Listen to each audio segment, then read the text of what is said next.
ఓం శ్రీ సాయినాథాయ నమః. శ్రీ సాయి సచ్చరిత్రము 25వ అధ్యాయము. భగవద అవతారమును పరబ్రహ్మ స్వరూపుడును మహాయోగీశ్వరుడును అయిన కరుణాసాగరుడు అగు శ్రీ సాయినాథనకు సాష్టాంగ నమస్కారములు అనర్చి ఈ అధ్యాయంను ప్రారంభించదము. యోగి చూడామణియగు శ్రీ సాయినాథ మహారాజుకు జయముగుగాక. సమస్త శుభములకు నిలయము మన ఆత్మారాముడు భక్తుల పాలటి ఆశయదాత అగు సాయికి జయముగుగాక. జీవితాశ్రయమును పరమావధిని గాంచిన బాబాకు ప్రణామములు. సాయిబాబా ఎల్లప్పుడూ కరుణాపూర్ణులు. మనకు కావలసినది వారి యందు మనఃపూర్వకమైన భక్తి. భక్తులకు స్థిరమైన నమ్మకము, పూర్ణ భక్తి ఉన్నప్పుడు వాని కోరికలన్నీ శీఘ్రముగా నెరవేరును. హేమాడ్ పంతు మనస్సునందు బాబా జీవిత లీలలను వ్రాయు కోరిక జనించగానే బాబా వెంటనే అతనిచే వ్రాయించెను. సంగ్రహముగా సంగతులను వ్రాసుకొనమని బాబా ఆజ్ఞ ఇచ్చిన వెంటనే హేమాడ్ పంతుకు ప్రేరణ కలిగి గ్రంథరచనకు కావలసిన బుద్ధి, శక్తి, ధైర్యము కలిగిన దానిని ముగించెను. దానిని వ్రాయు యోగ్యత మొదట అతనికి లేకుండెను. కానీ బాబా దయాపూరితముగు ఆశీర్వచనములచే దానిని అతడు పూర్తి చేయగలిగెను. ఈ విధముగా సచ్చరిత్ర సిద్ధమైనది. అది ఒక చంద్రకాంతమణి వంటిది. దాని నుండి సాయి లీలలను అమృతము స్రవించును. దానిని చదువరులు మనసారా త్రాగవచ్చును. భక్తునకు సాయి యందు పరిపూర్ణమైన హృదయపూర్వకముగు భక్తి కలిగినప్పుడు దుఃఖముల నుండి, అపాయముల నుండి బాబా కాపాడి రక్షించుచుండెను. వాని యోగక్షేమములో బాబా చూచుచుండెను. అహ్మద్నగర్ నివాస్యగు అనగా ప్రస్తుతము పూనావాసి దామోదర్ సావల్ రామ్ రాసనే కాసర్ ఉరఫ్ దాము అన్న కథ పైన పేర్కొనిన వాక్యమునకు ఉదాహరణముగా దిగువ ఇవ్వబడినది. దాము అన్న 6వ అధ్యాయంలో శ్రీరామనవమి ఉత్సవ సందర్భమున ఇతని గూర్చి చెప్పితిమి. చదువరులు దానిని జ్ఞప్తి అందించుకునే ఉందరు.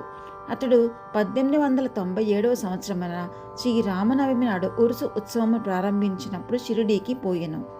అప్పటి నుండి ఇప్పటి వరకు అలంకరించిన పతాకం ఒకటి కానుకగా ఇచ్చుచున్నాడు. అదియునుగాక ఉత్సవమునకు వచ్చు బీదలకు అన్నదానము చేయుచున్నాడు. అతని జట్టి వ్యాపారములు ప్రత్తి. బొంబాయి స్నేహితుడొకడు దాము అన్నాకు ప్రత్తిలో జట్టి వ్యాపారము చేసి భాగస్వామిగా సుమారు 2 లక్షల రూపాయలు లాభము సంపాదించవలెనని వ్రాసెను. వ్యాపారము లాభకరమైనదనియో ఎంతమాత్రమూ ప్రమాదకరమైనది కాదనియో గనుక అవకాశము పోగొట్టుకొనవలద్దని అని అతడు వ్రాసెను. దాము అన్నాయ బేరమును చేయుటియా మానుటియా అని ఆందోళనలో పడెను. జట్టి వ్యాపారమును చేటుకు వెంటనే నిశ్చయించుకొన లేకుండెను. దాని గూర్చి బాగుగా ఆలోచించి తాను బాబా భక్తుడు ఒకటిచే శ్యామకు ఒక జవాబు సవిరముగా వ్రాసి బాబాను అడిగి వారి సలహాను తీసుకొనమని చెప్పెను. ఆ మరుసటి దినము ఆ ఉత్తరము శ్యామకు ముట్టెను. శ్యామ దానిని తీసుకుని మసీదుకు పోయెను. బాబా ముందర పెట్టెను. బాబా ఆ కాగితం ఏమని అడిగాను. సమాచారం ఏమనెను. శ్యామ అహ్మద్నగర్ నుండి దాము అన్న ఏదో కనుగొనటకు వ్రాసినాడనెను. బాబా ఇట్లనెను, ఏమి వ్రాయిచున్నాడు, ఏమి ఎత్తువేయుచున్నాడు. భగవంతుడిచ్చిన దాంతో సంతృష్టి చెందక ఆకాశమునకు ఎగురు ప్రయత్నించుచున్నట్లున్నది. వాని ఉత్తరము చదువు. బాబా చెప్పినదే ఆ ఉత్తరములో గల సమాచారమని. శ్యామ, దేవా, నీవిక్కడనే ప్రశాంతముగా కూర్చుని భక్తుల ఆందోళన పాలు చేసేదవు. వారు వ్యాకులొగట్లో వారిని చుటకీడ్చుకొని వచ్చేదవు. కొందరిని ప్రత్యక్షము గాని కొందరిని లేఖల రూపము గాని తెచ్చెదవు. ఉత్తరములోని సంగతులు తెలిసి నన్నేల చదువుమని బలవంత పెట్టుచున్నావు అనెను. బాబా, ఓ శ్యామ, దయచేసి చదువు. నా నోటికి వచ్చినది నేను మాట్లాడేదను. నన్ను విశ్వసించు వారెవ్వరు అనెను. అప్పుడు శ్యామ ఉత్తరమును చదివాను. బాబా జాగ్రత్తగా విని కనికరముతో ఇట్లనెను, సేటుకు పిచ్చి ఎత్తినది. అతని గృహము అందు ఏ లోటు లేదని వ్రాయము. తనకున్న సగము రొట్టెతో సంతృష్టి చెందమని వ్రాయము. లక్షలార్జించుటకు ఆయాసపడుతుందని చెప్పము. శ్యామ జవాబు పంపెను. దాని కొరకు ఆతరుతో దాము అన్నా కనిపెట్టుకుని ఉండెను. జాబు చదువుకొని అతడు తన ఆశ ఎంతయో అడియాస అయినదనుకొనెను. కానీ స్వయముగా వచ్చి మాట్లాడుటకు, ఉత్తరము వ్రాయుటకు భేదము కలదని శ్యామ వ్రాయుటచే తానే స్వయముగా షిరిడీ వెళ్ళి బాబాతో స్వయముగా మాట్లాడవలనని అనుకొనెను. అందుచే షిరిడీకి వెళ్ళెను. బాబాకు నమస్కరించెను. బాబా పాదముల ఒత్తుచూ కూర్చుండెను. అతనికి బాబాను బహిరంగముగా జట్టి వ్యాపారము గూర్చి అడుగుటకు ధైర్యము చాలకుండెను. బాబా సహాయపడినచో వ్యాపారములో కొంత లాభము బాబాకిచ్చినచో బాగుండు అనుకొనెను.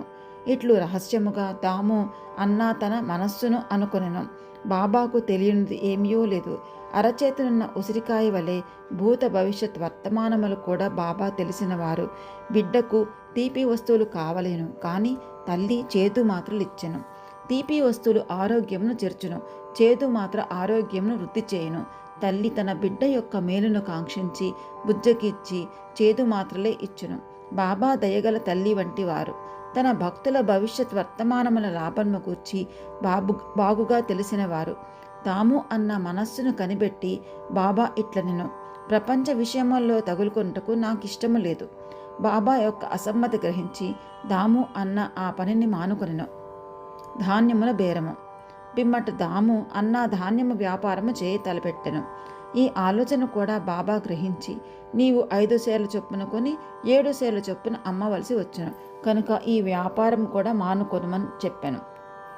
కొన్నాళ్ల వరకు ధాన్యము ధర హెచ్చుగానే ఉండెను. కానీ 1 మాసము 2 మాసములు వర్షములు విశేషముగా కురిసెను. ధరలు హఠాత్తుగా పడిపోయెను. ధాన్యములు నిలువ చేసిన వారెల్లా నష్టపడిరి. ఈ దురదృష్టము నుండి దాము అన్న కాపాడబడెను. ప్రతి జట్టి వ్యాపారము కూడా కూలిపోయెను. ఆ దళారి ఇంకొక వర్తకుని సహాయముతో వ్యాపారము చేసెను. మదుపు పెట్టిన వారికి గొప్ప నష్టము వచ్చెను.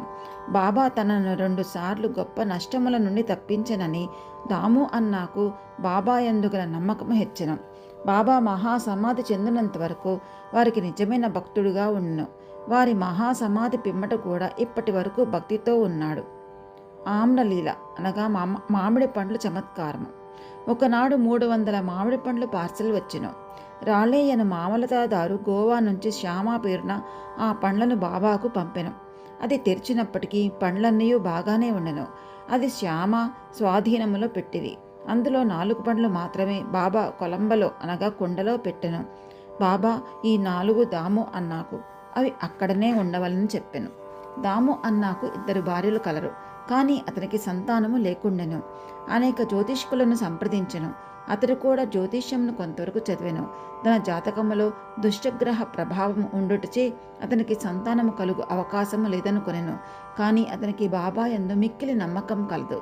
మామిడి పండ్లు అందిన 2 గంటలకు అతడు షిరిడీకి చేరి బాబాకు నమస్కరించుటకు పోగా బాబా ఇట్లనెను, అందరూ మామిడి పండ్ల వైపు చూచుచున్నారు, కానీ అవి దామా కొరకు ఉంచితివి, కావున అవి దామా తిని చావవలెను. దాము ఈ మాటలు విని భయపడెను. కానీ మహల్సాపతి అనగా బాబా ముఖ్య భక్తుడు దాన్ని ఇట్లు సమర్థించెను. చావును అన్నది అహంకారమును గూర్చి, దానిని బాబా ముందు చంపుట ఒక ఆశీర్వాదం. బాబా అతనితో ఇట్లన్ను, నీవు తినవద్దు, నీ చిన్న భార్యకేమో.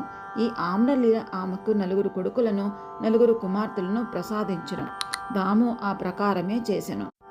కొంతకాలమునకు బాబా మాటలు నిజమాయను, జ్యోతిష్కుని మాటలు ఉత్తవాయను. బాబా మాటలు వారి సమాధికి పూర్వమే గాక ఇప్పుడు కూడా వారి మాహత్యమును స్థాపించుచున్నవి. బాబా ఇట్లనెను, సమాధి చెందినప్పటికీ నా సమాధిలో నుంచి నా ఎముకలు మాట్లాడను. అవి మీకు ధైర్యమును విశ్వాసమును కలిగించును. మనఃపూర్వకముగా నన్ను శరణొచ్చొచ్చిన వారితో నా సమాధి కూడా మాట్లాడను. వారి వెన్నంటి కదలను. నేను మీ వద్ద ఉండనే అని మీరు ఆందోళన పడవద్దు. నా ఎముకలు మాట్లాడుచు మీ క్షేమమును కనుగొనుచుండెను. ఎల్లప్పుడూ నన్నే జ్ఞప్తి అందించుకొనుడు. నా యందే మనఃపూర్వకముగా హృదయపూర్వకముగాను నమ్మకముంచుడు. అప్పుడే మీరు మిక్కిలి మేలు పొందుదురు.